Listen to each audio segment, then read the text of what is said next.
gostaria também de agradecer o convite da Edilane, da Giovana, do Donice, né, do grupo.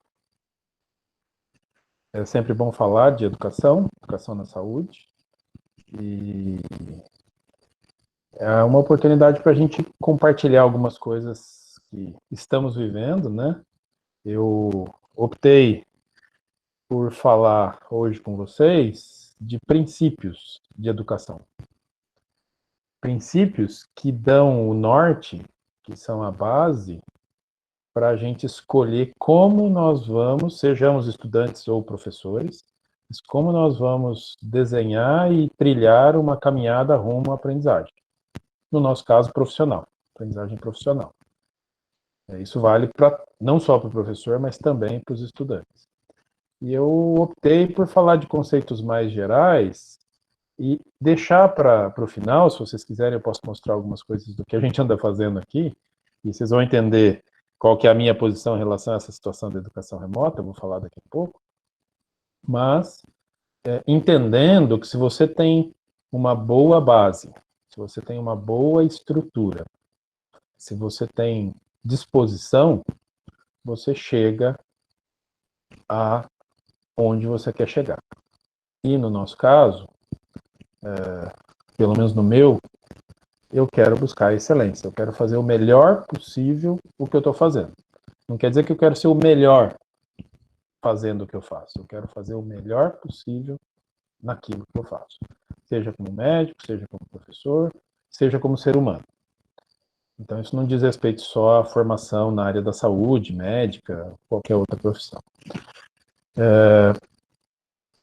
Vou compartilhar minha tela, e aí a gente vai já começar. Nessa primeira fase, provavelmente eu vou falar mais, mas eu estruturei alguns momentos para que a gente possa compartilhar um pouco, abrindo espaço para que vocês façam perguntas também. E depois, no final, deve ter um pouquinho mais de tempo. Muito bem. Então, já agradeci, e eu vou, antes até de falar do assunto que a gente está falando aqui, a Giovana já falou, né, que eu sou infectologista, e nos últimos 7 meses, não só os infectologistas, mas principalmente eles, né, mas todos nós estamos convivendo muito mais próximo do que já convivíamos, com violência, com agressão, com ameaças, e, em especial, a morte. No caso específico da pandemia, a morte por conta de uma doença infecto-contagiosa, que tem ameaçado todos nós.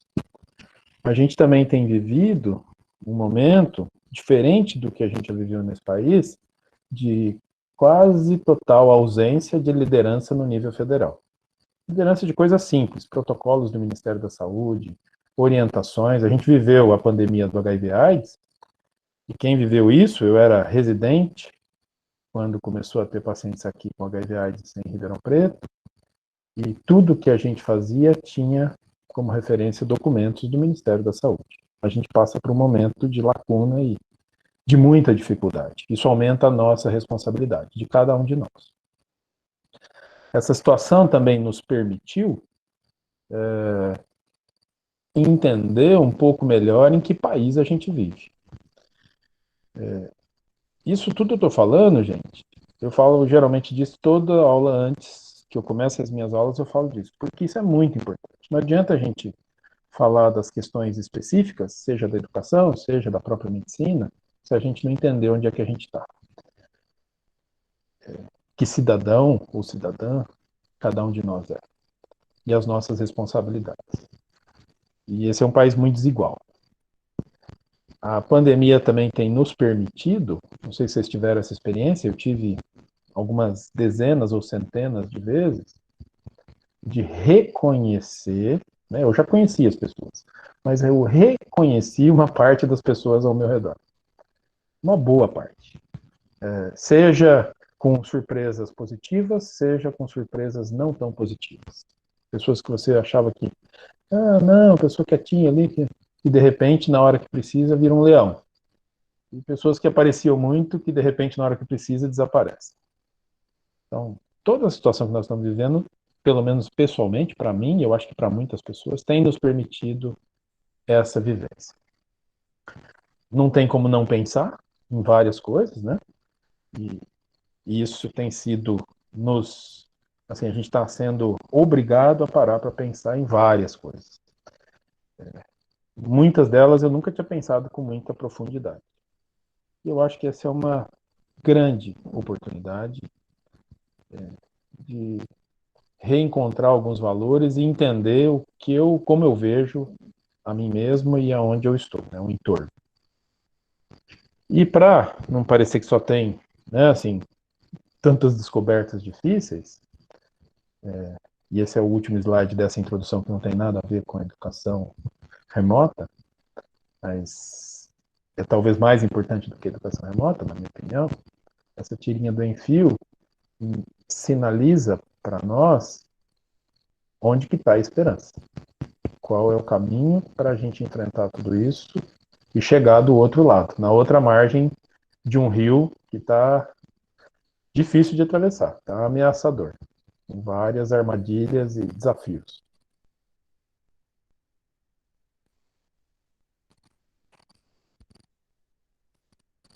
Espero que tenha ficado claro onde que está a esperança. Muito bem. Então, isso é só uma prévia para a gente reconectar. Acho que todos estão conectados, mas formalmente a gente se reconectar com o que anda acontecendo ao nosso redor. E aí a Edilane me pediu, né, para falar desse tema, aprendizagem remota nos tempos de pandemia, e todos estamos vivenciando isso ultimamente. E eu preparei uma apresentação, esse aqui é o plano de voo. Falar de ensino e aprendizagem, como eu disse, eu vou falar de princípios, e aprendizagem baseada em competências, que eu acho que é o modelo que mais me atrai. Existem muitos, mas esse é o que mais me atrai. Tem um espacinho, sempre vai ter um espacinho para que vocês possam fazer comentários e perguntas. E pode ser um espação, dependendo do interesse. Vou falar de conceitos-chave sobre avaliação do estudante. Por quê? Porque a avaliação, e aí na pandemia a gente descobriu muito isso, ela é um excelente caminho, uma estratégia muito poderosa para promover a aprendizagem. E eu vou falar especificamente da avaliação formativa. E aí depois a gente dá uma pausinha e aí falo de ensino e avaliação mais especificamente, bem curtinho, para depois podermos trocar experiências e eu posso mostrar algumas das coisas que a gente anda fazendo, falando para vocês. Sempre tendo espaço para que vocês possam se manifestar. Então, quando a gente fala de aprendizagem remota, ensino, educação remota, essa ideia do remota, não sei se todos já viram essa explicação, e ela faz muito sentido, ela é diferente do online, porque quando você faz educação online, geralmente você planeja ela para que seja online. Você desenha tudo, organiza já sabendo disso de antemão. Por conta da pandemia, a gente meio que foi obrigado a fazer isso. Então, o nome remota é mais apropriado. E de março a junho, pelo menos na nossa escola aqui, acho que aí também, a gente fez um negócio de educação remota emergencial. De repente, fomos atropelados pelo que aconteceu e temos que nos virar. Agora, no segundo semestre, a gente está fazendo um pouquinho mais de educação online. Muitas coisas foram programadas porque a Universidade de São Paulo disse até dezembro não vai ter nada presencial. Bom, então vamos planejar, sabendo ou não, mas vamos trabalhar com essa perspectiva. E se eu vou ensinar alguma coisa, eu preciso saber o que as pessoas precisam aprender. Basicamente, na área da saúde, é conhecimento e a sua aplicação, habilidades clínicas, né, aquelas necessárias para a prática profissional, valores, atitudes, e aquilo que a gente chama de profissionalismo. Com 3 palavras, é saber, fazer e ser. Aqui vai além, é ser, estar, relacionar-se. Isso, no fundo, compõe o conceito de competência, é um conjunto de habilidades de naturezas diversas necessárias às ações profissionais. Isso é competência. E a gente quer formar profissionais da saúde competentes. No meu caso, eu dou aula para medicina, então estou falando sempre de médico. Vocês já devem ter visto esse videozinho aqui, eu vou mostrar, não sei se o áudio vai aparecer aí, mas ele é bem legalzinho, porque eu quero mostrar um conceito a partir disso, que é um conceito muito importante.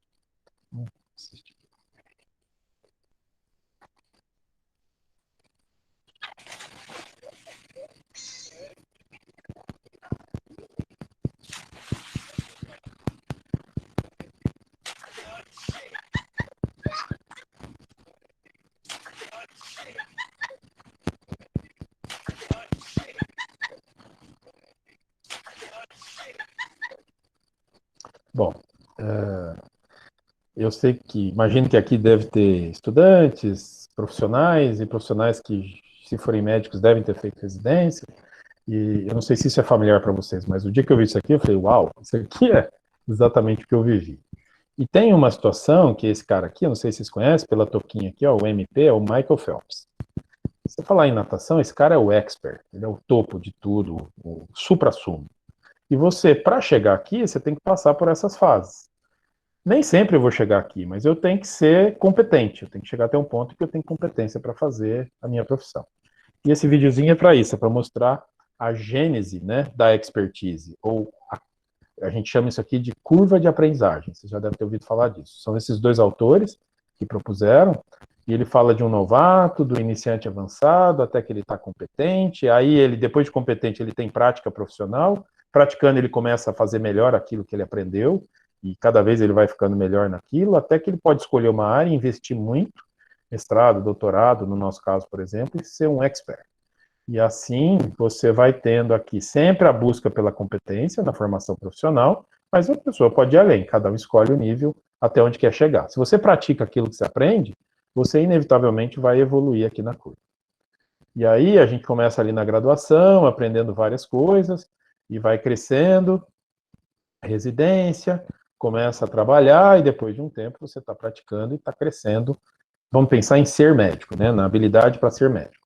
Inclusive, pode encontrar alguma especialidade aqui, não só o ser médico, mas geralmente a gente acaba fazendo alguma área da medicina. Isso está relacionado ao aumento de conhecimentos e habilidades, e mais importante de tudo, é que quando eu vou passando o tempo aqui, a qualidade das decisões é melhor. E é isso que a gente busca. E aí eu vou contar aqui a minha curva de aprendizagem como educador, né? Em janeiro de 2020, se vocês me perguntassem, eu ia falar, olha, eu estou aqui entre o proficiente e o expert. Em algumas áreas eu acho que até sou expert, eu invisto, eu estudo, eu publico. Esse sou eu como educador na modalidade presencial. Aí vem a pandemia. E eu tenho que usar um monte de recursos que eu até sabia que existia, até já tinha usado, mas esse tal de Google Meet eu nunca tinha usado na vida. E hoje eu tô bom nesse trem, eu até ensino as pessoas a usar isso aqui, se não sabe. É que hoje todo mundo sabe. Não é difícil achar quem não sabe mexer no Google Meet. Mas, de qualquer modo, com o tempo, eu fui aumentando meu conhecimento e minhas habilidades, fui escolhendo melhor as ferramentas para a educação remota, e eu acho que eu já estou quase aqui, ó, no competente para a educação remota, 4 meses depois. Essa base, como educador, me ajudou bastante, mas tinha um monte de coisa que era lacuna, era desconhecido. Isso acontece na nossa vida também. Se vocês pensarem nos professores de vocês, cada um dos professores é especialista numa área, mas nem todos têm habilidade, conhecimento em gestão acadêmica, desenho de currículo, mesmo sendo professores, avaliação do estudante, e menos ainda educação remota. Então, são habilidades, essa curva ela é contexto dependente. Se eu estou falando da medicina e da infectologia, eu estou aqui em cima. Quando eu falei de educação remota, eu desci aqui para baixo. E é assim que é a vida. Você escolhe fazer uma coisa que você não sabe muito, você tem que aprender. Além disso, os professores geralmente têm um monte de papéis. Os alunos também. Né? Faz como estudante de medicina, faz parte de uma liga, participa de um projeto comunitário, do NICE, a gente tem vários chapéus, a gente brinca, né? E o do professor são esses daqui. E ultimamente o professor tem mais um, que é o do educador remoto. Teve que aprender uma coisa nova, que é uma atividade que é ali um subgrupo do educador, mas que é novo, que tinha que aprender também. Muito bem. E aí a gente, seja lá para o que a gente estiver falando, em termos de formação, de educação, eu também preciso avaliar. E o que eu avalio? Você avalia exatamente aquilo que você espera que ele aprenda, em termos de conhecimento, de habilidades e de atitudes. Aquela competência que você espera que ele demonstre no final. Claro que isso vai sendo adquirido ao longo do tempo, aos poucos, mas a avaliação tem que focar aquilo que eu acho que ele deve aprender. E, independente se eu estou falando do presencial ou do remoto, eu preciso ter um programa educacional, que eu estou falando aqui do currículo, mas pode ser o programa de uma disciplina, o que os estudantes precisam aprender, o que eles têm que ter habilidade para fazer, qual que é a estrutura educacional, e isso é planejado pelo professor ou pelos professores responsáveis, e no presencial muita gente não sabe direito disso, e é uma bagunça, e a coisa não rola bem, não seria muito diferente no remoto. De qualquer modo, investir nisso é fundamental, porque você quer qualidade naquilo que você está fazendo. Não importa se a entrega é presencial ou se ela é remota ou se ela é híbrida. e eu vou falar disso mais adiante. Precisa escolher métodos de ensino, supervisão, dar devolutivas, que é fundamental, avaliar o estudante e avaliar o próprio programa educacional, para ver se o que eu planejei está funcionando ou não está funcionando. Para isso, precisa ter um mínimo de noção disso, né? Tanto professores, vou dizer, os estudantes também. Porque os estudantes, quando entendem dessas coisas, eles estimulam, provocam os professores a reverem algumas práticas que podem estar em desacordo com isso que eu estou falando. E um ponto que a pandemia nos obrigou, assim, mais radicalmente, que no presencial, uma boa parte dos professores queria ensinar tudo. Tudo é importante, interessante, essencial. É como se fosse assim, tudo que eu preciso ensinar para os alunos estivesse nesse quadrado cinza. Tem um monte de coisa interessante, tem um monte de coisa importante, tem o essencial. E a gente já fala disso há muito tempo, precisa focar no essencial. E o essencial levando em conta o nível do aprendiz. É aquele menininho que dá barrigada, que está começando, ou é a pessoa que já sabe nadar? Porque o essencial para um é diferente do outro. E o professor tem que entender isso e trabalhar isso, fazer escolhas. Normalmente o professor quer enfiar tudo e os alunos ficam atolados num monte de conhecimento e não entendem conceitos essenciais, estruturantes. E a pandemia obrigou muita gente a rever isso, obrigatoriamente. Não dava para fazer como estava acostumado.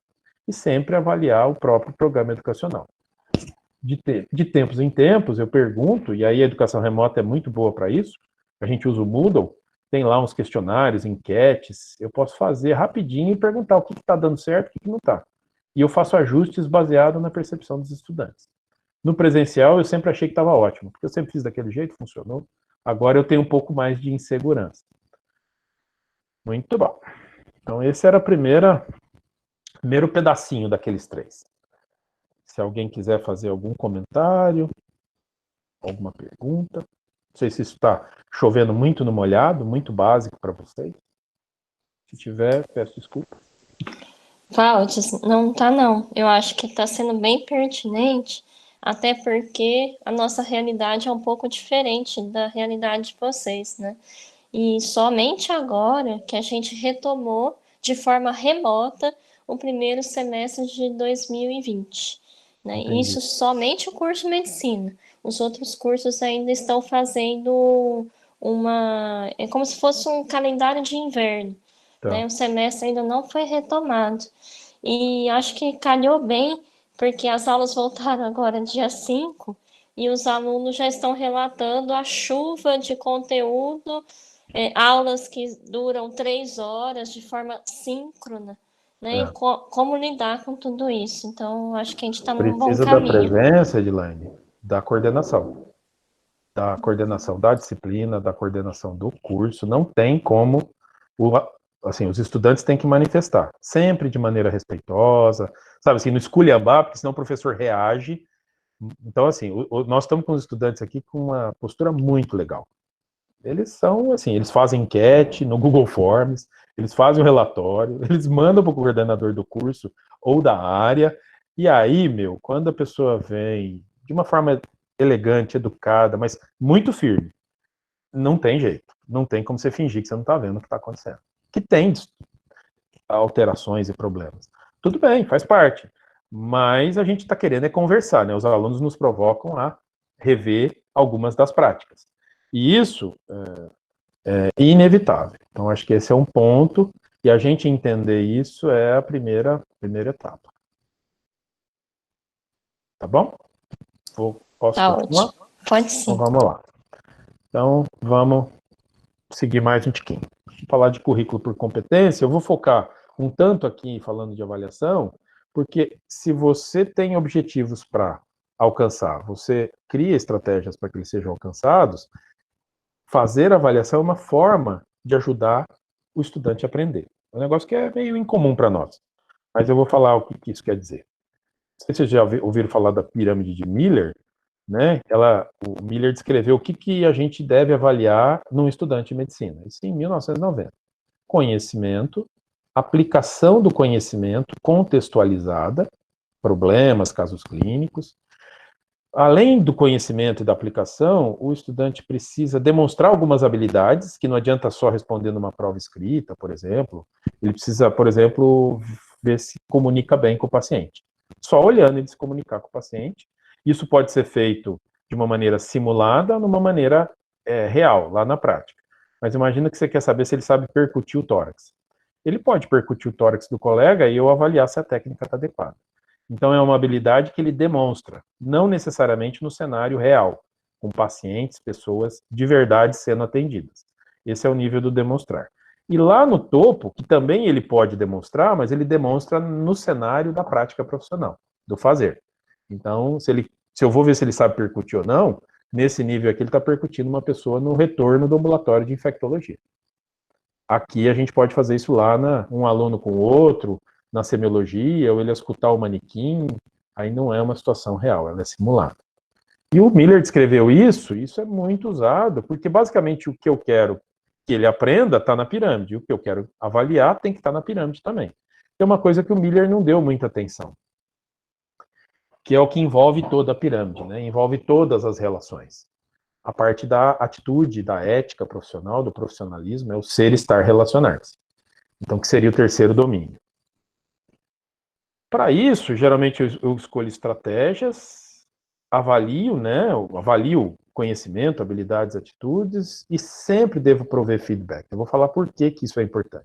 E talvez essa seja a ferramenta mais importante, tanto na aprendizagem presencial e, na minha experiência, na aprendizagem remota também. Antes, a gente, quando fala de avaliação, você tem 3 propósitos. Passar ou não passar, que é a somativa. Promover a aprendizagem, que é a formativa, com devolutiva, com feedback. E quando eu avalio o estudante, se ele está aprendendo, eu posso fazer um diagnóstico.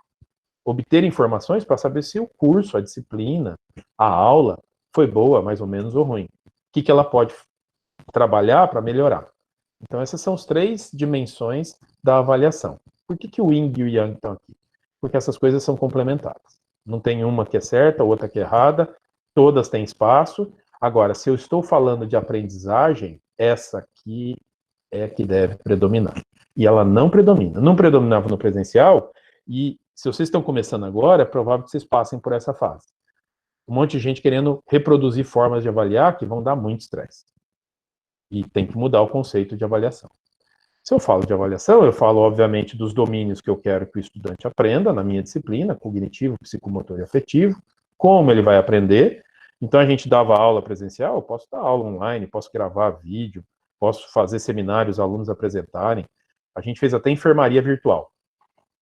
Com casos clínicos já relatados, os alunos estudam e apresentam o caso clínico. Ele não tirou a história do paciente, mas ele recebe uma história, que é da monitoria que eu tenho de vários anos, eu tenho mais de 100 casos relatados de infectologia, e aí tem vários casos na enfermaria virtual. O aluno pega um lá e apresenta o caso para discussão clínica. E várias outras estratégias. Como vai aprender? E aí você vai avaliar o quê? Exatamente aquilo que você falou que ele precisava aprender. E essa ideia da avaliação, existe a avaliação da aprendizagem, que é quando eu julgo, eu olho para a plantinha e falo, pequenininha, pouca flor, não sei, ser menos para a plantinha. Isso é avaliar e julgar. Avaliação da aprendizagem.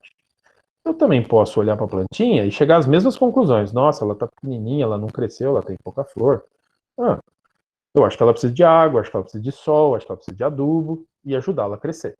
Isso é avaliação for learning, para a aprendizagem. Qual das duas é importante? As duas. Ainda mais na área da saúde, que eu entrego para a sociedade pessoas que vão cuidar da saúde de outras pessoas, da vida de outras pessoas. Tem que ter um mínimo de segurança de que os padrões de qualidade foram alcançados. O problema é que essa é hipertrofiada, essa aqui é atrofiada. Se eu comparar a avaliação da aprendizagem com a para-aprendizagem, essa aqui é para passar ou não passar, foca muito no conhecimento, presta atenção aí se vocês são avaliados em termos de atitudes, de postura, de habilidade para se comunicar, de fazer parte prática, avaliar formalmente. A gente tem pouco disso em todas as escolas do Brasil e foca muito em prova cognitiva. Ela geralmente está nas disciplinas, a da bioquímica não conversa com a da fisiologia, mesmo se eles falam de sistema cardiovascular, né? Assim, ninguém sabe o que aprendeu numa da outra, e assim por diante. Ela costuma ser pontual, no meio ou só no fim da disciplina, e ela não é muito usada para melhorar o currículo. Dá lá uma nota, 6,5, 7, 8,5, 4, e ponto. Isso é um problema do aluno. Nessa aqui, eu tento equilibrar a somativa, mas também fazer avaliação formativa. Ela deve, obrigatoriamente, cobrir todos os 3 domínios, não só o conhecimento. Ela pode ser feita pela própria instituição, isso é um conceito mais avançado, e ela, de preferência, não deve ser pontual, ela deve acontecer em vários momentos. Esse é um conceito chave para avaliação remota, da educação remota. Se você deixar fazer num momento só, você está morto. E os alunos também. Você, professor, e os alunos. Vai dar rolo. Você precisa criar vários momentos avaliativos e ir coletando informações, indicando que elas sinalizem que a aprendizagem está sendo feita. E essa avaliação, se for feita dessa forma e estiver documentada, ela pode ser usada para identificar lacunas, fragilidades do currículo e melhorias. Essa tirinha aqui é boa porque ela mostra como que o sistema que a gente está acostumado, aquele da prova de bioquímica, de anatomia, de fisiologia, o que ele faz com os estudantes? Veja se isso faz sentido para vocês. Vocês já se sentiram nessa posição alguma vez na vida? Isso significa que as provas, elas são um fim, e não um meio para você adquirir uma base que é necessária, inclusive, para a sua prática profissional. É algo que eu tenho que me livrar. E aí a coisa começa a ficar problemática. Por quê? Porque já tem várias, isso aqui são vários autores que falam, né? O estudante aprende aquilo que você inspeciona e não aquilo que você espera.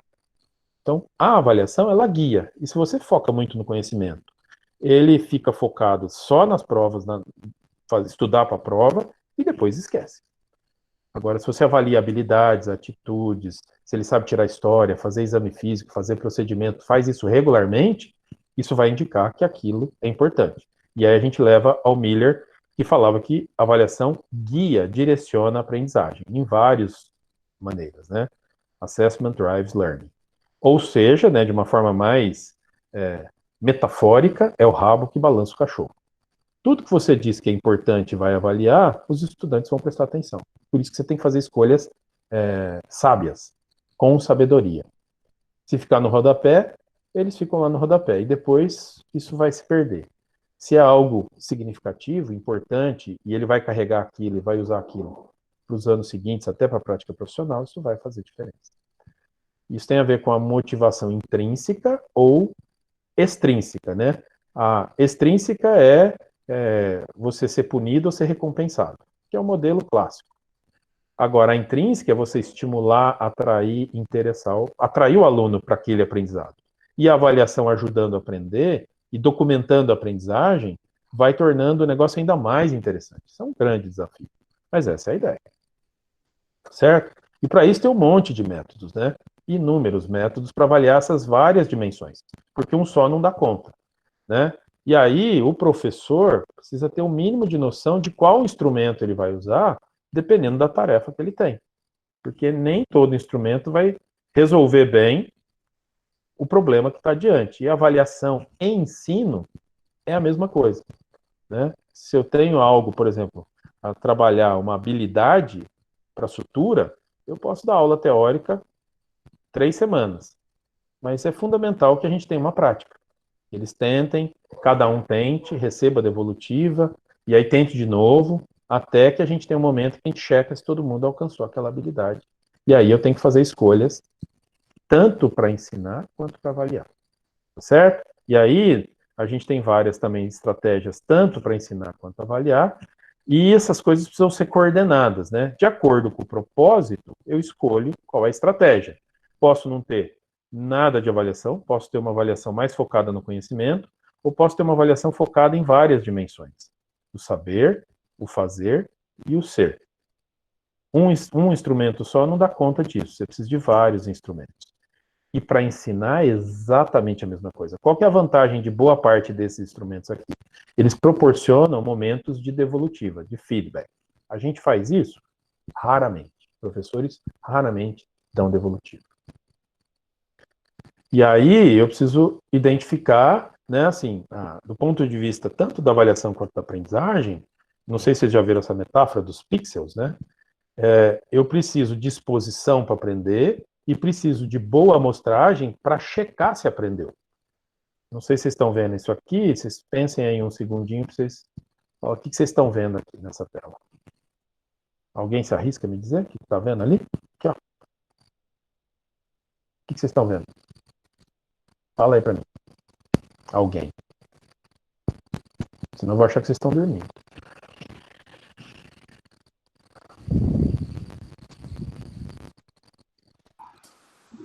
Participem, gente. Vamos lá. Eu não tenho pressa, viu, gente? Apesar de eu estar de plantão hoje à noite, eu costumo ter paciência e esperar.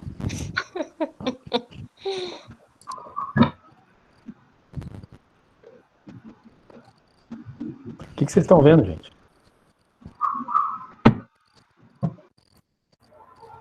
Um quadrado, professor. Um quadrado. Um quadrado. E agora? Vários quadrados. Vários quadrados. Tem diferença desse para o anterior? Tem. O que Questão chama de atenção? cor, tamanho. Tamanho. Tem outros tons, né? Outras cores. Ele é maior que o anterior. É. O que vocês acham que é isso aqui que eu estou mostrando para vocês? Isso é algo. É como se eu estivesse fazendo a amostragem de algo da realidade. Dá para saber ou não? Ainda está muito cru. Eu acho que É a Mona Lisa. Alguém é esperto aí. Não sei se todo mundo viu a Mona Lisa. Talvez você já tenha visto a imagem. Mas, na verdade, todas essas são amostragens da realidade.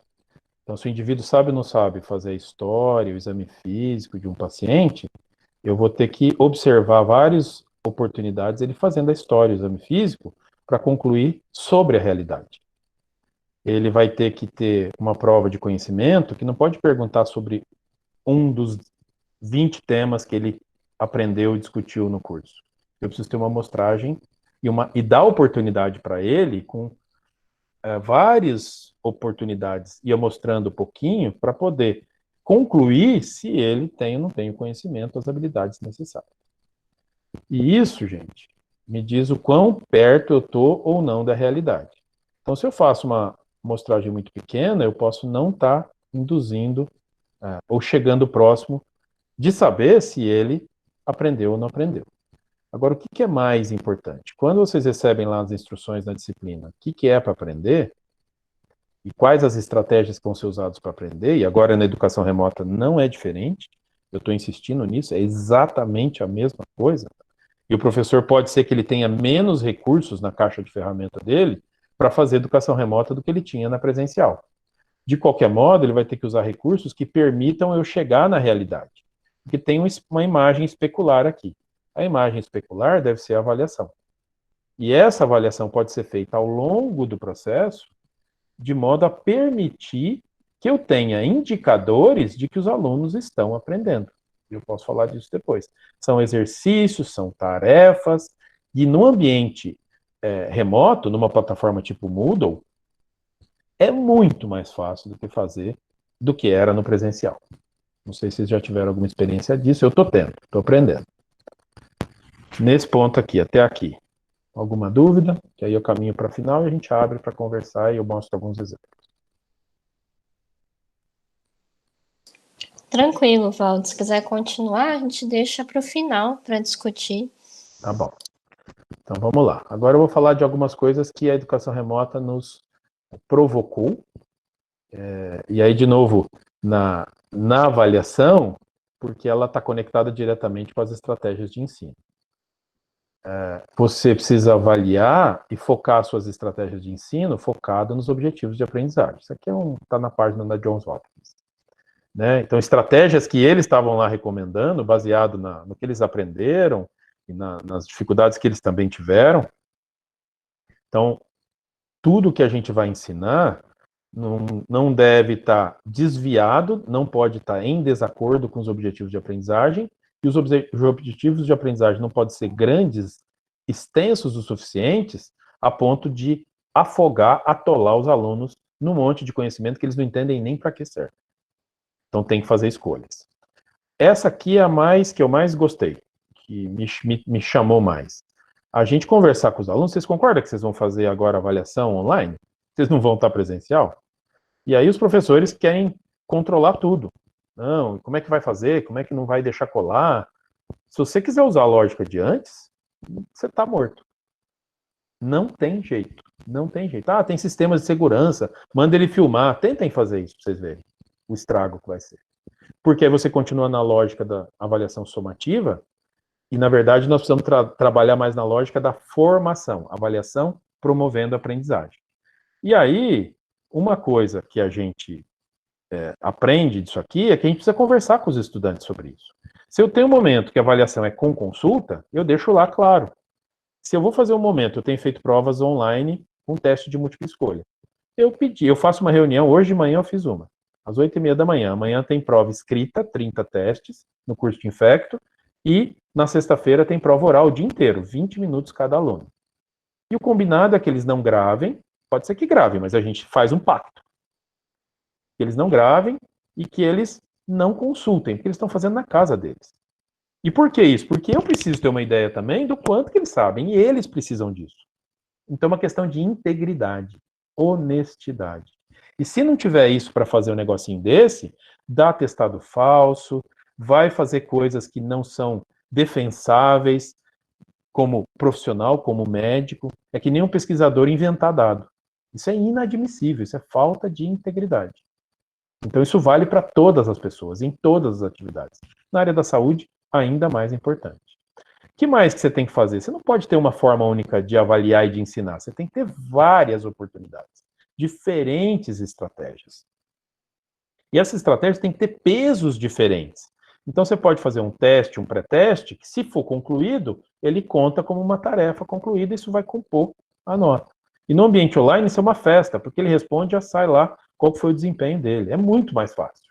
Você pode fazer quiz no meio da aula, você pode fazer tarefas, por exemplo, estudo dirigido, ele lê um texto e responde uma pergunta no final, você pode dar material de leitura, você pode, no meu caso, por exemplo, a gente deu um caso clínico inteirinho, que os monitores relataram, tem histórias, exame físico, exames complementares, hipóteses, o que foi feito, o que aconteceu com o paciente, e o aluno, com essa história, ele apresenta num PowerPoint o caso e todos discutem.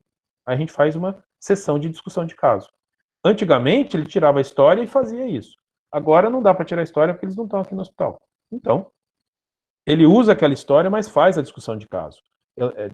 Desenvolvemos raciocínio clínico, tomada de decisão, e essa é uma das várias tarefas que conta para saber se ele aprendeu ou não aprendeu, e, obviamente, vai resultar numa nota que pode significar aprovação ou não aprovação. Tá certo? Uma outra coisa, essa é uma outra publicação, que também agora é de 2020, né, fala na mesma direção. Ele fala de você tem que usar as condições que você tem, não adianta você querer usar coisas que você não tem disponível, então respeite o seu contexto. A instituição tem que ajudar os estudantes, todo mundo tem que ter acesso ao mínimo de recursos para fazer atividade online, e o professor vai usar aquilo que ele tem disponível. Então, se eu não tenho disponível o Teams da Microsoft, eu não posso usar o Teams. Se eu tenho, eu vou usar, preciso aprender. Garanto o alinhamento entre avaliação e os objetivos, olha aqui, ó, de novo, diversidade das situações, usar situações mais prevalentes, ou seja, ensinar e avaliar o que é mais relevante, bom equilíbrio entre a avaliação que vai promover a aprendizagem para aquela que vai decidir se ele passa ou não, usar a avaliação para estimular a aprendizagem, por isso que eu estou insistindo tanto na avaliação, porque a avaliação pode ser ler um texto e fazer um exercício no final. No Moodle, eu posso criar um texto com lacunas, faltando palavra. Então, tem a definição de farmacocinética e farmacodinâmica, e a palavra está lá, ele arrasta para dentro da lacuna qual que é a farmacocinética, qual que é a farmacodinâmica. E eu espero que ele aprenda. E diferentes formatos, adequando ao tempo que você tem disponível. Comunicação efetiva com os estudantes, isso é fundamental. O professor precisa entender isso, e os alunos também. Se você não entendeu, está em dúvida, pergunte. E o professor tentar deixar o mais claro possível aquilo que ele quer que o aluno faça. Dada evolutiva, de preferência de boa qualidade, e fique atento a essas coisas de cola, irrelevância de conteúdo, que ameaçam a validade. Aqui também eu tenho que ter aquela conversa sobre integridade. Integridade que não é para a educação online, é para a vida, para quem vai ser profissional da saúde, se for médico ou qualquer outro profissional. Tá certo? Deixa eu ver se tem mais alguma coisa aqui. Tem ainda mais um pouquinho. Questionários, devolutivas, posso fazer pré-teste. Nas aulas expositivas tem como fazer interação. Ah, mas eu não tenho muita habilidade. Então faça uma aula expositiva que não seja de 3 horas. Enxugue o conteúdo, traga uma situação, problema, um caso clínico. Eu faço isso. Eu ponho o caso clínico e dou 5, 10 minutos e falo para eles comunicarem por WhatsApp. E falo as duplas e os trios. Eles discutem, daí 10 minutos a gente volta. Eles interagem, dão uma esticada, voltam a se conectar, porque se eu falar mais do que 20 minutos, os caras começam a dormir, certo? E fazendo correções de ajustes, dando sempre devolutivas. Muito bem. Isso era basicamente o que eu tinha para falar em termos de conceito, e vou falar um pouquinho do que eu fiz, que pode ser útil aí, às vezes vocês ainda têm tempo, já que vocês estão começando agora. A gente não parou nenhum dia. Foi tocando e a gente foi trocando os 4 pneus com o carro andando. De março a junho foi muito difícil. E aí a gente fez um pacto na faculdade para ajudar o docente, para ajudar o estudante, perguntando para os docentes o que eles achavam de ter ajuda para aprender online. A maior parte dos professores responderam, dizendo que eles tinham tempo tanto nas férias quanto ao longo do semestre para fazer curso, para aprender a usar as plataformas, que a maior parte não estava se sentindo segura. Então, todo mundo estava disponível. A gente ofereceu, perguntou se eles queriam atividades, eles concordaram, então a maior parte também concordou, tá certo? Seja nas férias, 54%, seja só no segundo semestre, ou seja nas férias e ao longo do segundo semestre, que é o que nós estamos fazendo. A professora Edilene fez um desses cursos que a gente ofereceu para os nossos professores. Ela trabalha aqui com a gente, num dos projetos, né, no pós-doutorado. Ela acabou fazendo esse curso, ela pode comentar alguma coisa. E aí, com esse diagnóstico, nós temos um núcleo de desenvolvimento docente para ajudar o professor, a gente fez um módulo básico de educação remota para profissionais da saúde. Ajudar o professor a usar recursos de educação online. E isso foi feito num módulo iniciante, aí a gente pegava quem sabia para ajudar uma pessoa que não sabia, 1 a 1, um intermediário para quem já tinha habilidade, e fizemos um curso inicialmente para 60 pessoas e o segundo para 50 pessoas. E o avançado nós não demos conta de fazer ainda, não deu tempo. E o programa era o quê? Como criar um ambiente na plataforma Moodle. Como oferecer conteúdo instrucional. Como promover a interação dos professores e dos estudantes. A comunicação efetiva. Como engajar estudantes. Como avaliar, como trabalhar em grupo. Como decidir quem vai ser aprovado ou reprovado, que é a maior dificuldade. E isso conversando, abrindo espaço de diálogo com os professores. E como ajudar o estudante a aprender ao longo do processo, uma avaliação formativa. E cada professor tinha que criar o seu ambiente, e esse ambiente é avaliado para ele ter o certificado. Isso em 4 semanas, 2 encontros de 1 hora, das 8 às 9 horas da manhã, das 8 às 9h30, e 2 plantões por semana. O resto tudo o professor fazia sozinho, na condição de aluno. E esse é o programa que a gente usou, do qual a professora Edilene também participou. A faculdade se organizou para dizer que a gente estava unido para ajudar todos, professores, alunos e os funcionários técnicos administrativos, porque estava todo mundo desesperado quando chegou junho, morto, cansado, porque perdido e precisava de ajuda, e a faculdade se organizou para isso. O que eu tinha para falar em termos de conceitos é isso, e vocês viram que eu falei pouco de, eu fiz assim a minha aula, eu fiz assim. No fundo, a gente pode falar dessas estratégias. Se eu quero fazer uma atividade síncrona, tem vários recursos. O Google Meet, o Zoom, o Teams, nas plataformas Moodle, tem um negócio que chama mconf e outros. Isso para a gente fazer isso que nós estamos fazendo aqui. Mas eu posso abrir um fórum, que é uma comunicação assíncrona. Se eu tenho um texto e quero que leiam e discutam um caso clínico, e cada um vai fazer a sua contribuição, a assíncrona pode ser mais interessante. Eu posso dar um caso clínico, como eu falei, uma dupla ou um trio prepara e apresenta para todos discutirem. E assim vai. N possibilidades, tem recursos específicos, tem um que chama Padlet, tem o Mentimeter, que é para interação. E o problema de você ter 200 é que a sensação para um iniciante é que ele não tem nenhum. Ele se sente perdido. É que nem um aluno aprendendo tudo de bioquímica sendo que ele não tem uma base muito clara do que é importante. Os professores estão se vendo assim. E os alunos têm um pouquinho de paciência, mas o professor também tem um pouquinho de humildade e reconhecer que ele precisa de ajuda. E, de alguma forma, a instituição tentar ajudar. Acho que eu vou parar, Edilene, de falar um pouquinho, e aí eu abro para perguntas e posso falar de alguns exemplos do que a gente anda fazendo aqui, se vocês quiserem. Tá bom? Era isso. Professor Valdes, muito obrigada pela sua fala.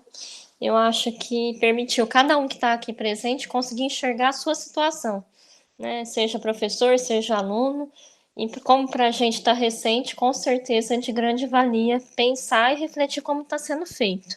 Antes de passar a palavra para as perguntas, que tem várias, só queria comentar rapidamente o curso que vocês ofertam pelo CDDE, né, que é o que eu estou participando, que o que eu observei nesse curso é a importância de você dar espaço para o professor ser aluno. Né? Eu acho que quando o professor se coloca no lugar do aluno e sente como que o ensino remoto afeta, né, a nossa prática, o nosso dia a dia, que os horários são poucos disponíveis, aí eu acho que o professor começa a ter uma noção melhor do que ele não deve fazer com o aluno dele. É uma tentativa de conscientizar mesmo, né? E garantir que isso aconteça. No nosso caso, na nossa unidade de ciências da saúde, até eles ofertaram várias capacitações, né? Eu acho que ainda está acontecendo, se eu não estou enganada, só que a gente tem uma baixa adesão, né? E acaba que não existe muita troca. Então, o vídeo está disponível, aí cada um assiste ou não, mas depois a gente não se conversa, vamos dizer assim. Então, eu sinto falta dessa interação, porque eu acho que só assim que a gente consegue melhorar a nossa prática docente, né? E os alunos acabam sentindo isso na pele.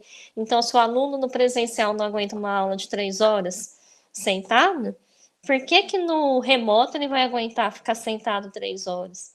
Né? Então, falta essa sensibilização mesmo. Mas agora a Giovana vai trazer as perguntas. Obrigada.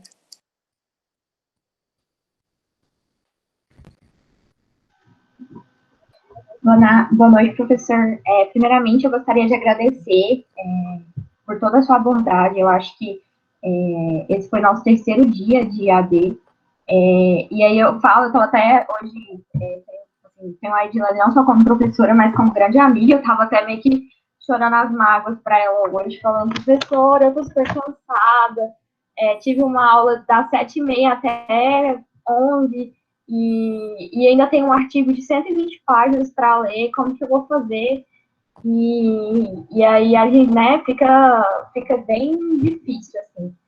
E acaba que a gente não aproveita tanto como a gente gostaria de aproveitar, né? E aí eu achei muito interessante o fato que o senhor trouxe essa questão, né, do diálogo, dos questionários, porque é algo novo. Eu acho que tanto como a gente tem que ter paciência, né, os professores têm que ter paciência com a gente, tem que reaprender, a gente também tem que ter paciência com os professores e né, ter esse diálogo. Porque eu acho que eu sou do centro acadêmico, e eu vejo muito que às vezes acontece, né, não um professor trabalhando com aluno, um aluno trabalhando com professor, né, mas essa coisa de sempre querer, né, vamos dizer assim, não ter esse diálogo, não ter essa comunicação, sempre, às vezes, não falar da forma correta. Eu achei bem legal que o nosso centro acadêmico, ele trouxe bem no início, né, a questão do que para ver a relação vamos dizer assim, da capacidade dos alunos de estar recebendo esse ensino, caso quem precisava, né, de ajuda, questão de internet, questão de ambiente, e a gente teve uma resposta assim, muito positiva do pessoal da medicina, e agora a gente está trazendo outro formulário, aproveitando essa primeira semana, trazendo um feedback, né, pedindo um feedback para os alunos, né, como que está sendo esse ensino remoto. Até para que a gente crie essa ponte, né, que é a função do acadêmico, criar essa ponte entre os professores e os alunos. E aí, né, trazer esse diálogo. E aí eu acho que entra muito nessa pergunta que, né, que fizeram no chat, que eu acho que foi o professor Guilherme, que ele perguntou. Só um segundo, perdi aqui. Que ele falou, né, que ele está dando aula e que ele tem essa dificuldade de buscar interação com os alunos. E aí ele pergunta qual que é a sua opinião, se você tem algum conselho, porque eu acho que realmente, né, é uma preocupação não só dos professores, mas também é uma preocupação nossa. Eu acho que tanto os professores, né, não estão sabendo, né, organizar, e tanto os alunos também não conseguem, às vezes, mostrar esse interesse. Tá. Então, qual que seria, tanto para os alunos quanto para os professores, a sua... Essa é uma ótima pergunta. Vou dizer que eu também sofro com isso. Eu ouvi alguns professores, meus professores, que ainda dão aula aqui, se queixando disso. Eu não dei aula no primeiro semestre, porque eu só dou aula no segundo, e eu sou infectologista, eu estava super envolvido com as questões da pandemia. E aí eu estava ouvindo muito todo mundo falar.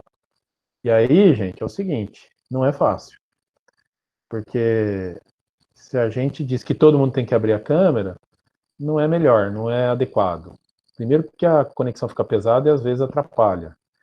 Mas você falar para um grupo de alunos, ninguém se manifestar, 15 minutos antes de começar aqui, o outro professor que dá aula comigo, ele estava numa discussão de caso clínico com 12 alunos. E ele disse que chegou, depois de 20 minutos, ele falou assim, se ninguém for falar mais nada, eu também não vou falar. Se ninguém participar, sabe, foi um dia daqueles que não estava rolando. E aí, meu, não tem conversa. E a gente não precisa brigar, não precisa xingar, não precisa esbravejar, mas a gente tem que colocar os nossos limites. Eu já fiz isso umas 2 ou 3 vezes. Então, assim, ó, se isso aqui não tiver o mínimo de interação, não vai rolar. Eu não dou conta. E para o aluno, parece que é ofensivo, invasivo. Não, não, não. Cada um vai ter que entender qual que é a sua parte. Qual que é a sua contribuição. Porque senão não vai rolar. E aí a gente tem que ir negociando. É bom até antes de começar, você falar, olha, vai ter momentos em que eu vou parar e eu vou deixar aberto para vocês fazerem perguntas. Inclusive para eu parar de falar. Para dar uma quebrada e trazer alguma coisa que é diferente do que estava na minha mente. Porque senão fica monótono. Precisa ter interação. Eu faço isso de várias maneiras. Eu crio espaços programados para parar, em aulas teóricas mais clássicas, mas eu trago sempre caso clínico, eu trago vinhetas clínicas, que são historinhas bem curtinhas, e faço isso, ó, eu tenho 10 vinhetas, eles são 25, a turma. Quando divide, fica 12 para cada lado. E aí, ó, esses 2 vão ver a vinheta 1, esses 3 vão ver a vinheta 2, eu mostro no slide. Agora são 7h05. Daqui 15 minutos, tem pergunta, a vinheta seguida de uma pergunta. Daqui 15 minutos a gente volta. Então é 8h10, começa às 8, 8h10 eu distribuo o trabalho, a hora que for 8h25 a gente retorna. Aí eu falo, Giovana, você e o Gleidson, que viram a vinheta 1, e eu projeto, leia aí, e fala o que vocês pensaram. E vocês se comunicaram pelo WhatsApp, pelo Facebook, sei lá, do jeito que vocês quiserem. Mas vocês têm que trocar ideias, e aí depois que vocês apresentam, eu pergunto para os outros, o que vocês acham dessa situação? E o combinado é que tem que alguém falar alguma coisa. Alguma coisa. E às vezes fala assim, não, tá tudo bem, não temos dúvida. O que mais? Porque senão não tem interação. E aí reclama que o professor fala 2 horas. Meu, ou você ajuda, e assume o seu papel, ou não enche o saco, literalmente. Então, isso a gente conversa educadamente lá no começo. Porque é muito fácil jogar pedra. Agora eu quero todos cooperando com o objetivo. E a gente sabe que tem professores que são muito rudes, deselegantes, deseducados, tratam mal as pessoas, e isso é inadmissível. Nós não estamos falando dessas situações, nós estamos falando de um ambiente, de um espaço em que há respeito, que existem combinados e eles são cumpridos. Mas eu sei que há uma assimetria entre aluno e professor, e muitas vezes o professor é absolutamente inadequado. Muito inadequado. E a gente vai ter que ir lidando com isso aos pouquinhos para tentar fazer as coisas engrenarem com aquele espírito, né? Estamos todos inseguros nesse novo cenário.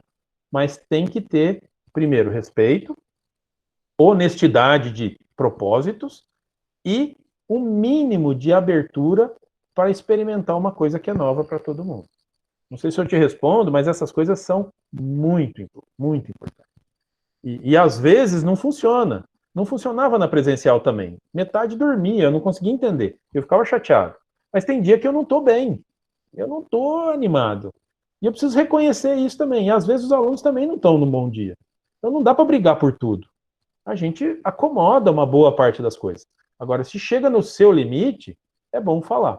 Outro dia eu falei, gente, assim não vai dar, não estou dando conta. Preciso de vocês. Preciso da ajuda de vocês. E eles responderam. E aí a coisa engrenou de novo. É assim. Isso é ser humano. É assim que a gente é. Agora, se você bota lá e fica dando só paulada nos alunos, e eles ficam só falando mal, vocês acham que a gente vai chegar em algum lugar? Só brigando? Aliás, a gente é só olhar para o país que a gente vive hoje. Vocês acham que a gente vai chegar em algum lugar só brigando? Se não tiver espaço de conversa?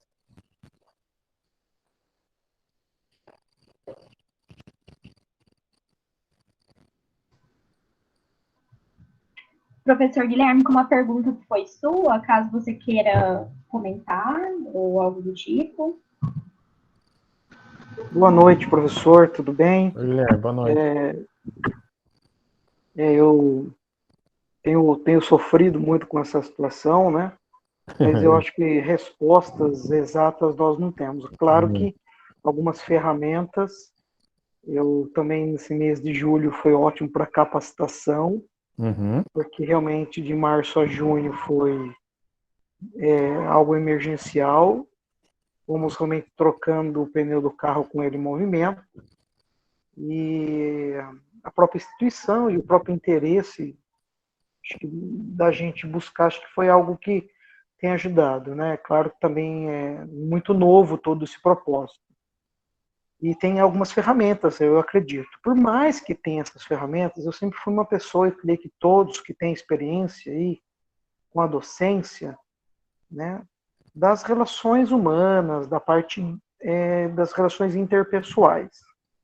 E de forma remota, né, fica um pouco mais difícil. Evidentemente, o distanciamento, a barreira para ser quebrada, ela é maior. Desafio é maior. Antes era o olhar, era fazer a pessoa acordar, se interessar, estando presencialmente, Tentava, né? Buscando isso. Mas agora você, né, trazendo essa sintonia com essas ferramentas, né, existem várias ferramentas, né, como a gente tem colocado aí, tecnológicas, seja de feedback, seja de duplas, enfim, tem alguns exemplos interessantes que o professor colocou também, mas mesmo assim, né, eu acho que é uma luta diária. Na hora que você vai planejar a tua aula, ou ali o conteúdo, enfim, estudos de caso, o próprio TBL, são processos interessantes. A questão da avaliação, também eu concordo, da formação formativa, ser algo processual, não pontual. Também concordo muito com toda essa situação, professor. Né? Mas mesmo assim, eu confesso, é algo que cada unidade didática, né, cada sessão de aula, é realmente um esforço nosso e também, acho que do próprio aluno, para criar essa variação. Por quê? Assim como as aulas são imprevisíveis e variáveis, né, você fala, deu certo com essa turma, essa ferramenta. Vou fazer de novo. Aí não dá certo. Então não tem... E outra coisa, a gente não tem balizamento, não tem referência por não ter feito isso antes. A referência serão daqui para frente, o próximo ano, e assim por diante, nesse...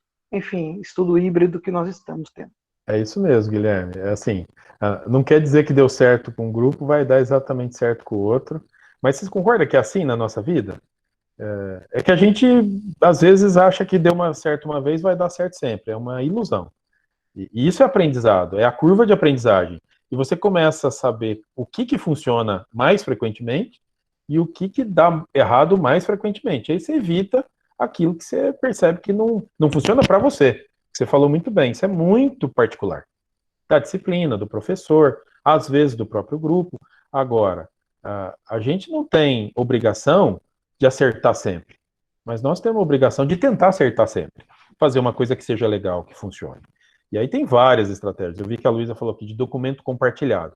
Se você dá tarefa para os alunos resolverem juntos, é fundamental, é assim que tem que ser. Não pode, a gente tem que tirar o professor do centro.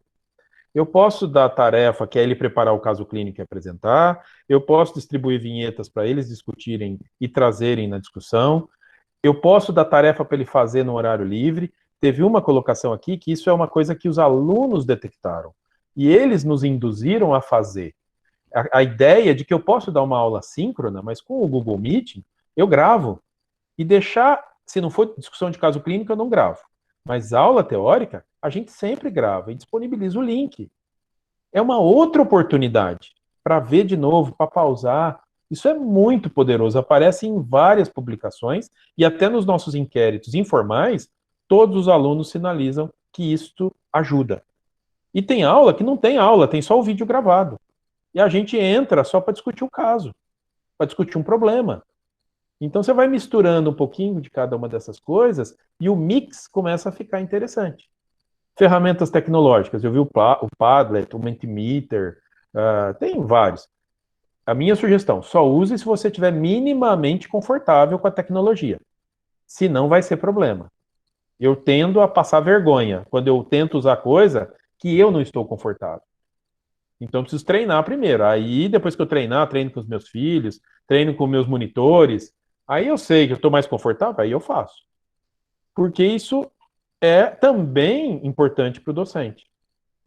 E a gente tem várias possíveis estratégias disponíveis. Inclusive essa. Deixa lá disponível um texto e depois a gente discute. Um caso clínico, deixa uma aula gravada. Com o Google Meet agora, você grava sozinho, né? Não precisa nem ter editor de texto. Não fica uma maravilha, mas fica bom o suficiente, dadas as circunstâncias que a gente vive.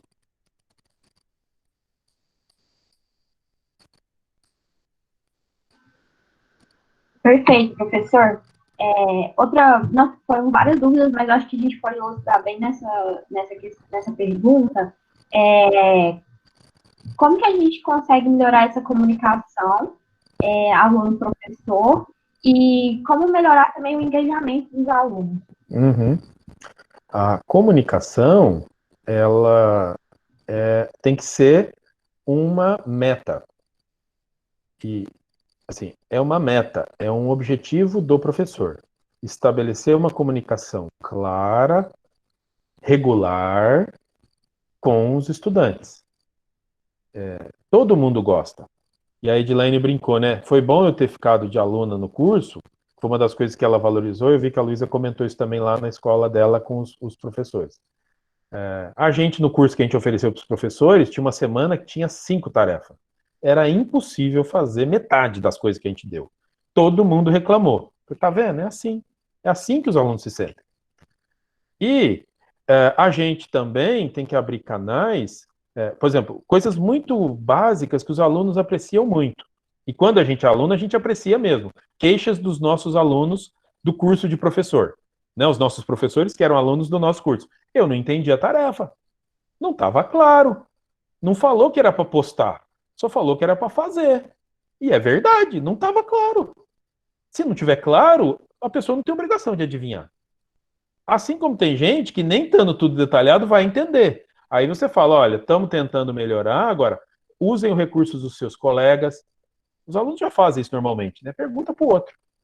Por exemplo, tem uma tarefa no nosso curso de infectologia que a gente fazia isso no presencial. Levava lá um monte de tubinho de álcool gel para os alunos aprenderem a fazer a técnica de higienização das mãos.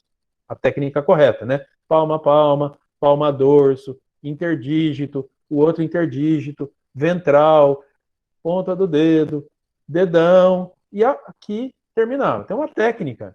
E vocês concordam que no meio da Covid, se você não souber isso, você está frito? Aliás, sempre foi importante. Ninguém dava muita importância para isso. Agora é vital você saber fazer a higiene das suas mãos. Para você, para as pessoas que estão ao seu lado, na sua casa e para o paciente. Então, a gente, no ambiente, a gente gravou um vídeo com a técnica, um professor gravou, e no Moodle você tem um jeito de gravar você mandando uma mensagem. Então, Moodle é o que a gente usa. Você clica numa câmera lá, ele te grava, ele me grava aqui. E eu posso gravar, e a gente criou uma tarefa que devia ser cumprida até tal data, que era parte da avaliação formativa. Se ele não cumprisse, ele ia perder nota. Se ele cumprisse, mesmo tendo errado, ele ia acumulando, né? Um dos nossos alunos, né, professor que era aluno do curso, falou: ah, isso aí é que nem o Pokémon, que ele vai mudando de fase, ou Mario Brother, né, que são os jogos que a gente conhece. Ele falou do RPG, mas eu não sei o que é RPG, não conheço. Mas eu falei assim: ah, então a gente vai fazendo tarefas, e essas tarefas vão nos acumulando, a gente vai acumulando ponto, e a gente vai crescendo. É isso é avaliação formativa. Você fez a tarefa de postar o vídeo, beleza. Você leu o estudo dirigido e respondeu as perguntas que tinham lá. O que é o estudo dirigido? É um texto, não muito longo, sobre antibiótico, que tem lá algumas lacunas. E ele tem o texto inteiro. Mas no Moodle, o texto está faltando palavra. E ele tem que escolher as palavras disponíveis lá. Então, assim, qual é o antibiótico? Assim, o antibiótico X inibe a síntese da parede celular. E aí tem lá macrolídeo, beta-lactâmico, lincosamidas. Não, é o beta-lactâmico. Ele escolhe, ele arrasta, ou ele preenche digitando. É um exercício. E ele faz isso na grade, tem horário que nós não fazemos nada. Para não dar 3 horas de aula seguida, a gente reserva 1 hora para o estudo dirigido. Ele faz 2, é meia hora cada um. Com textos que a gente inseriu na plataforma para ele fazer uma atividade. Isso é atividade formativa. Isso conta? Se fizer, conta. Mesmo tendo errado, mesmo tendo errado. O importante é você fazer. Né? Porque ele tem a chance de, depois de errar, o Moodle oferece outra chance para ele, até ele acertar. Beleza, eu quero que você aprenda. Então vamos. Ele faz isso em 20 minutos. Tem uma série desses. Então, diversificar tarefas, e tudo isso vale. Claro que a prova oral são 2, em que a gente fica 20 minutos conversando sobre os temas de infectologia. Essa é a que mais vale, mas tem mais umas 18 atividades que valem também. Cada um vale um pouquinho. Essa oral é aquela que provavelmente ele tem menos chance de ficar consultando. É uma conversa, a gente conversa e fala: e a meningite? Uma pessoa que chega lá com uma rigidez de nuca, com febre, qual exame você pediria? Por que você pediria esse exame? O que você espera encontrar? Né? Ela tem petec, eu estou pensando em meningocócica. Aí ele responde: ah, professor, eu acho que vai estar aumentada a celularidade. Que célula que você acha que vai ter lá? Ah, eu acho que é neutrófilo. Isso. Ou se ele fala linfócito, eu já dou a devolutiva. Olha, nesse caso, se eu estou pensando em meningite bacteriana, linfócito não deve ser a célula que está lá. Isso é uma avaliação que promove a aprendizagem. E assim vai. Que jeito que cada um vai fazer, vai ter que depender do contexto. Eu estou falando do meu contexto, que é clínico, infectologia no 4º ano. Então, ele é muito específico. Claro que na bioquímica eu vou ter que fazer ajustes. Na histologia, idem, e na psicologia médica, idem. Então, cada um vai ter que pensar no seu e escolher a melhor estratégia para diversificar. Não sei se respondi. Falei. Sou um perigo falando. Odilene, não sei se você viu uma mensagem que eu mandei, mas eu tenho um teto por causa do meu plantão. Eu tenho uma Sim. 9h30. A Giovana já vai fazer a última pergunta. Desculpa, porque eu preciso... Daqui a pouco tem caso para discutir com os alunos lá. É a última perguntinha, a gente já encerra, tá? Tá bom. Acho que, na verdade, eu acho que a gente já encerrou com as perguntas. Eu acho que com essas falas,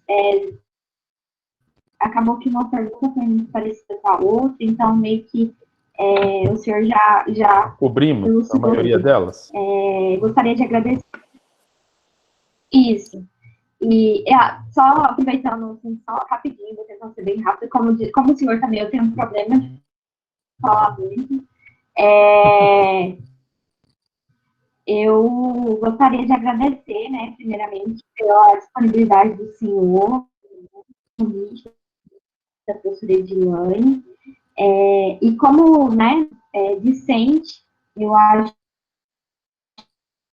que temos muitos docentes aqui, e eu gostaria de, tanto docentes como discentes, tentando melhorar, tentando aprender. Infelizmente, não procuram, né, ficam na bolha, mas eu, como discente, eu gostaria de falar que a gente valoriza muito os professores professores que abrem diálogo, professores que a gente vê quando o professor está tentando melhorar, está tentando né, buscar essa integração com o aluno. E é esse professor, geralmente, que a gente quer, né, que a gente acompanha, que a gente quer até lá no final do curso, que lá na formatura a gente quer convidar. Agora, aqueles professores bolhas, né, que a gente fala, a gente fica torcendo para acabar e nunca mais ver na vida.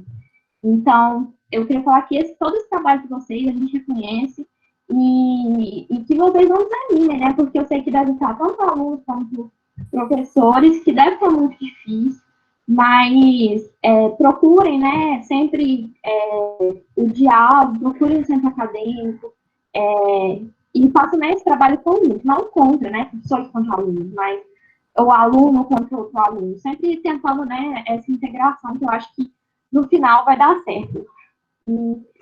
E é isso, gostaria de agradecer em nome do Núcleo Lince, a todos, e gostaria de passar, né, a fala para a professora Edilane encerrar. Obrigada, Giovana, pelas palavras. Eu acredito que essa troca entre professor e aluno dá sempre um gás para a gente continuar, né? E tentar dar o nosso melhor, como o Valdes colocou. Esse é o nosso objetivo, né? Valdes, muito obrigada pela sua presença. A gente sempre aprende com você, cada encontro, cada oportunidade que a gente tem, sempre é um aprendizado muito grande, né? É uma troca muito boa. Então, eu espero que a gente tenha outras oportunidades como essa, aproveitando esse momento remoto que estamos vivendo, né, na pandemia, e que você esteja mais vezes aqui com a gente, porque tenha certeza que você contribui muito além do que você imagina. Muito obrigada por ter disponibilizado o seu tempo e obrigada a todos que estão aqui participando.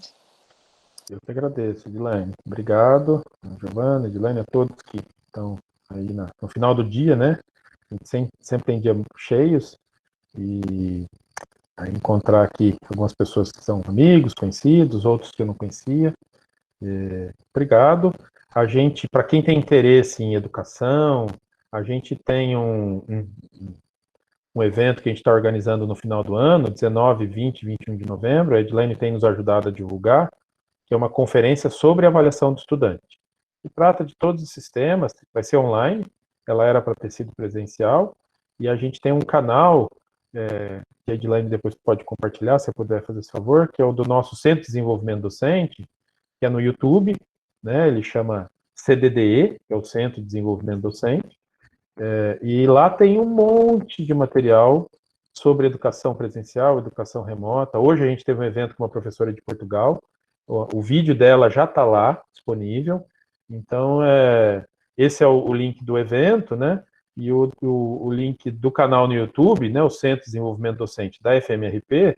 Se vocês quiserem ir lá, convido todos a ficarem inscritos, porque a gente sempre está postando material novo. Inclusive, tem lá uns 30 vídeos sobre educação remota, que é o curso que a Edilane fez, e a gente disponibilizou os vídeos todos abertos no YouTube, né, que é esse canal do CDDE. Então, está todo mundo convidado. A ideia é essa, quanto mais a gente puder compartilhar, aprender uns com os outros, melhor. É isso que está faltando no nosso país. E é isso que a gente pode fazer, da melhor maneira que a gente der conta. Gente, um abraço para vocês, obrigado mais uma vez. Desejo sucesso aí nesse retorno e nesse ano que vocês vão estar começando aí no inverno, vai dar tudo certo. Dizem que no final, assim, no fim dá tudo certo. Se não deu certo ainda, é porque o fim não chegou. Tem que ter calma e paciência e persistência, porque vai dar certo. Tá bom? Dilane, um abraço, viu? Um abraço a todos, boa noite. Dá tempo de uma foto, Valdes? Dá, claro. Quem quiser ligar a câmera, fica à vontade, só para a gente registrar o momento aqui, tá bom? É uma forma de agradecer a presença de todos. Opa, registra aí. Tá bom? Só um minutinho. Ó, lá vai. Liguem os microfones, que aí vocês aparecem também. Aí? Tá sim. Vou bater a foto aqui. Mais uma só para garantir, porque vai que dá. Prontinho. Obrigada, Valdes, mais uma vez. Bom trabalho, hein? Beleza, gente. Um abraço. Tchau, gente. Obrigada. Depois eu vou passar o link para vocês do canal que ele mencionou, tá bom? Que aí vocês podem acessar. Obrigada pela participação de todos. Obrigada, até o próximo meeting, quero ver todo mundo lá, mês que vem. Obrigada. Tchau, tchau, professora. Tchau, obrigada, Giovana. Até.